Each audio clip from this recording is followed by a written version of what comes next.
오늘 본문의 말씀은 이제 베스도와 아그리파 왕과의 대면의 자리에서 있었던 이야기의 내용입니다.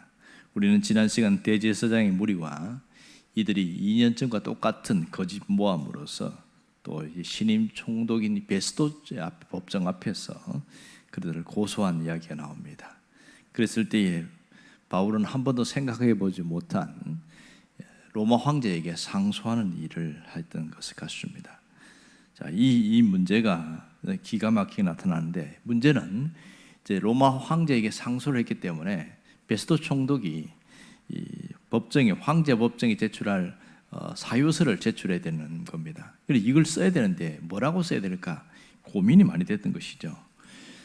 당시에 로마 황제에게 고소한다고 해서 황제가 직접 재판하지 않습니다. 황제의 직속 최고 법정이 있는데 거기서 상소 문제를 다루었는데요, 어떤 정치적인 문제가 아니면 거의 공정한 재판이 이루어졌습니다. 이런 문제를 갖고 이제 로마 황제에게 상소했는데, 자, 수일 후에 오늘 그렇게 이야기합니다. 여러 날이 지난 이후에 이제 아그리파 2세가 베스도에게 예방하러 온 거죠. 신임 총독이 왔으니까 인사하러 온 겁니다. 그때 누가 함께 왔냐면 버니게가 같이 왔다, 이렇게 이야기합니다. 먼저 이 아그리파가 누군지를 알아야 되겠죠. 이 아그리파 2세는 초대 헤롯 대왕, 예수님이 태어날 때 있던 헤롯 대왕의 증손자입니다. 그리고 성경에 보면 사도행전 12장 20절에서 22절에 야고보를 죽인, 순교하게 한 그런 좀 왕으로 나타나고 있습니다. 하지만 그는 정치적으로는 굉장히 로마에게 고분고분 순종하고 말을 잘 들었습니다. AD 48년부터 성전이 망할 때까지 70년까지 그가 왕으로서, 분봉왕으로서 그렇게 일을 했습니다. 그러니까 그는 이스라엘의 갈릴리와 베레아 지역을 통치하는 분봉왕이었고, 이 유대 지역은 총독 관할권입니다. 사실 왕이라고 하지만은 행정적인 왕이고 진짜 어떤 그 실권은 그걸 없는 거죠. 그렇지만 이 사람에게는 뭐가 있었냐면 성전 감독권과 제사장 임명권을 갖고 있었습니다. 그래서 아그리파 2세가 지난번에 그 벨릭스 총독 때의 제사장이었던 사람은 바로 아나니아였는데 이제 이스마엘로 갈아치워버린 거죠. 이런 막강한 권력을 갖고 있던 자가 이제 예방하러 온 것이죠. 그러나 실권은 유대 총독이 모든 것을 권력을 갖고 있습니다. 이런 자리에서 어떻게 이제 상소문을 써야 되나, 이런 것 때문에 이제 의논하러 같이 이제 한 내용이 오늘 전체 이야기입니다. 그러니까 오늘 보면 그 전체가 바로 이어지는 얘기 전체인데, 특별히 이 버니게라는 여자가 좀 특이한데요. 이 사람이 누구냐 하면 바로 아그리파 1세, 그러니까 자기 사촌 형의 딸이에요. 그렇게 보면 어떻게 보면 사촌 관계죠. 이 버니게가 다른 남자하고 결혼을 했는데 그 남자가 일찍 죽습니다. 또 재혼을 했는데 그 재혼한 남자도 죽습니다. 갈 데가 없죠. 그랬을 때 아그리파 2세에 있는 왕궁에 있다 보니까, 그러다 보니 같이 눌러 살게 되어버리고, 그러니까 좀 이게 성적으로 문란해져서 이것 갖고 또 문제가 생기기도 하고 그렇습니다. 그런데 오늘 이 신임 총독을 예방하는 자리에 아그리파 왕이 자기 부인을 데려오지 않고 버니게를 데려왔다. 이건 상당히 정치적으로 중요한 이슈가 되는 문제가 될 수 있습니다. 그러니까 모양새는 왕비가 아닌 어떤 황후처럼 이렇게 온 셈이 된 거죠. 뭐 이런 일 가운데 있는데, 나중에 정치적 욕망이 이 여자가 강해서 AD 70년에 티투스에 의해서 그 성전이 함락되지 않습니까? 그때 티투스의 부인으로 들어가게 되어집니다. 그 욕망은 티투스 장군이 나중에 황제가 되는데 자기가 황제의 부인 되고 싶었는데 로마인들이 허락하지 않아서 거기까지는 가지 못했던 그런 비문의 여자이기도 하겠습니다. 비운의 여자인데, 자, 오늘 여기서 여기 베스도 총독이 무슨 자문을 하고 있는가 하는 부분을 오늘 다뤄봐야 되는데요. 그 내용 전체가 바로 14절에서 21절까지 전체 내용이 지금 자문을 구하는 내용으로 되어 있습니다.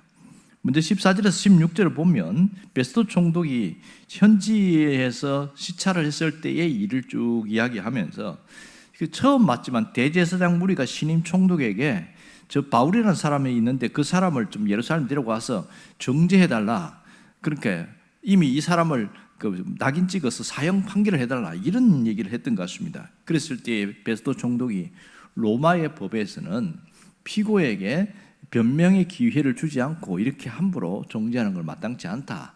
그 얘기를 지금 여기서 하고 있는 거죠. 그러면서 이제 이렇게 자세하게 하는 이유가 뭘까? 원래 총독이 이 분봉왕한테 이렇게 언론하고 이런 거 안 합니다. 왜 이렇게 언론을 하냐? 일단 정치적인 어떤 그 욕심 때문에 그런 거죠. 자기 입지를 굳히기 위한 것이고, 또 하나는 유대인들을 너무 잘 아니까 유대인들에게 환심을 사기 위해서 그런 것 맞습니다.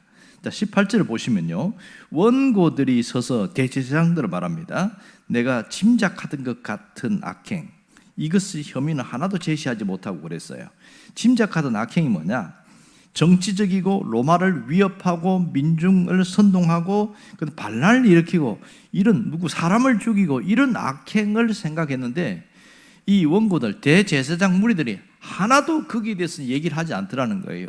다 이야기하는 게 뭐냐?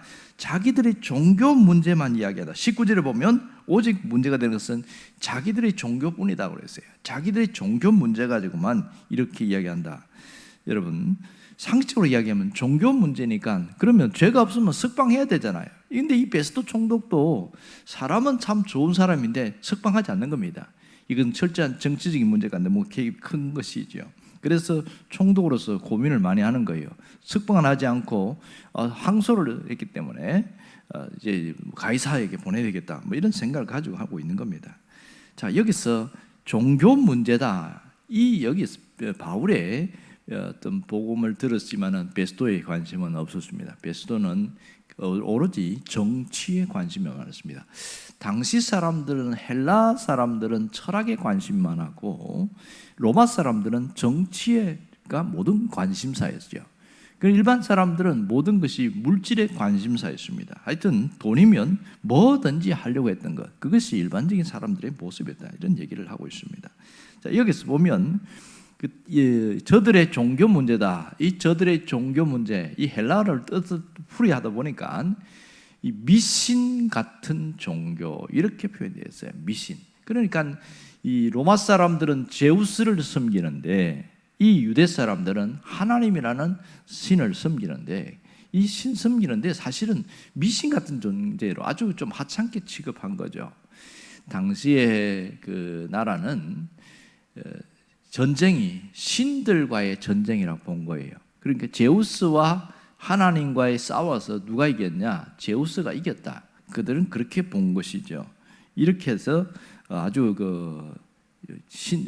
그들이 믿는 신앙이라든지 종교에 대해서 우습게 생각하고 있습니다. 어찌 보면 바울의 입장에서는 상당한 핍박이요 억울한 일인 게 맞습니다. 불의한 탄압을 받고 있는 거죠. 분명히 죄가 없으면 밝혔으면 석방해야 될 일임에도 불구하고 공정한 재판을 받지 못합니다. 같은 이야기를 여러 번 재판을 받지 않습니까? 그러면서도 이 바울에게는 그 가운데에서도 하나님의 섭리를 믿었어요. 하나님이 선하시고 하나님이 뜻을 이루어 가신다.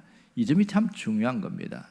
이런 수많은 과정 속에서 하나님 일하심을 우리가 자세히 봐야 되는데요, 지금 하나님은 직접 개입하신 게 나타나지 않습니다. 그러나 이렇게 자세하게 이어지는 그 과정 속에서 하나님이 어떻게 일하시는가를 쭉 지켜볼 수 있어야 됩니다. 세상은 불공정하고 불의한 일이 모든 것을 주도하는 것처럼 보일 때가 상당히 많습니다. 정말 그렇습니다. 권력을 가진 사람이나 불법을 행하는 사람들이 오히려 더 힘을 갖고 일을 하고 있습니다.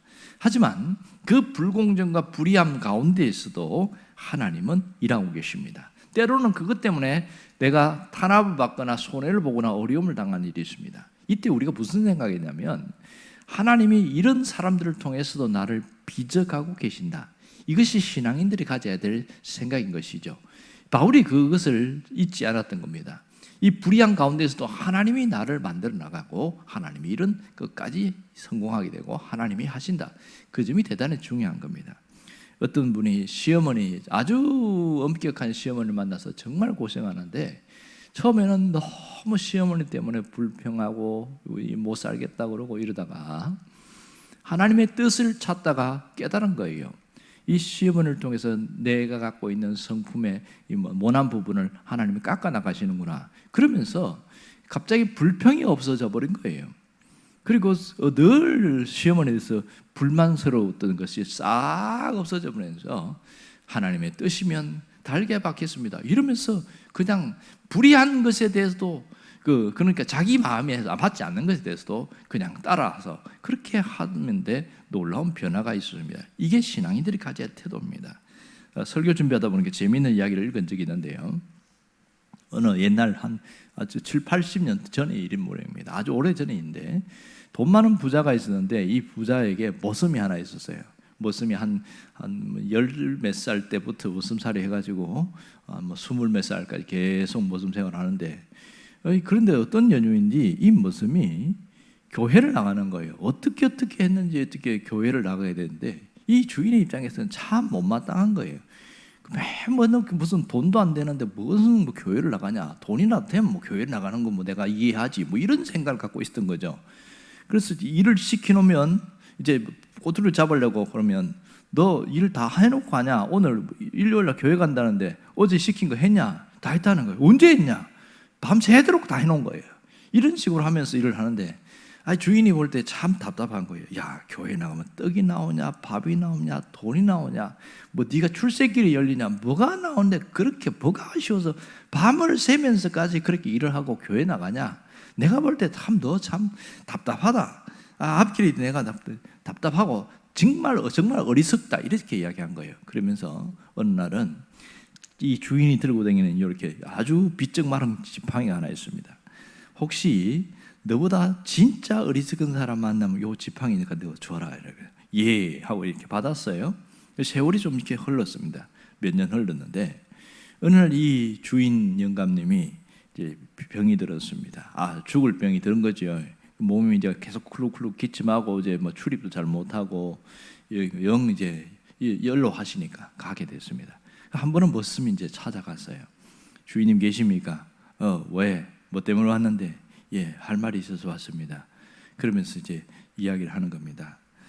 제가 보니까 주인님이 세상에서 제일 어리석은 사람 같습니다. 그래서 지팡이를 내놓는 거예요. 야, 내가 뭐가 어리석냐? 그러니까 제가 볼 때는 그렇습니다. 혹시 주인님은 죽을 준비가 돼 있습니까? 죽을 준비하는 사람이 어디 있냐? 그러니까 죽으면 내세는 준비되어 있습니까? 야, 그런 게 어디 있냐? 세상에 내세도 준비하지 않고 이렇게 병은 들어서 이렇게 보니까 제가 보니까 제일 어리석습니다 하면서 지팡이를 놓고 내려갔다는 거예요. 아주 웃지 못할 이야기였습니다. 그만큼 자기 앞가림을 못한다는 게 참 심각한 것이죠. 여러분, 오늘 우리가 예수 믿는다는 것은 가장 본질적인 것을 놓치지 않아야 됩니다. 예수님은 나의 구주요 나의 하나님이다. 빌리 그레이엄 목사가 늘 했던 말들입니다. My Savior, the personal Savior, 개인적인 구주다 이렇게 이야기하는데 여러분, 예수님이 내 구주시요 나의 주인이시다. 이 신앙 고백이 이 불의한 가운데에서도 우리는 이 고백은 무너지면 안 된다는 것이죠.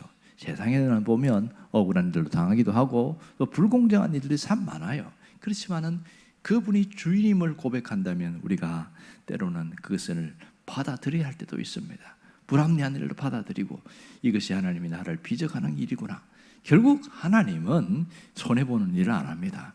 하나님은 나를 너무 괴롭게 한 사람들을 그냥 가만히 내버려 두고 있지 않습니다. 반드시 원수 갚는 것은 하나님의 손에 있습니다. 오늘 이걸 한다면 지금 내가 내 신앙 붙들고 내 신앙을 세워나가는 그 일을 매일매일 하는 이 경건의 생활과 신앙의 중심이 흩어지지 않는 것은 굉장히 가치 있는 일인 것을 놓치지 않기를 바랍니다. 기도하겠습니다.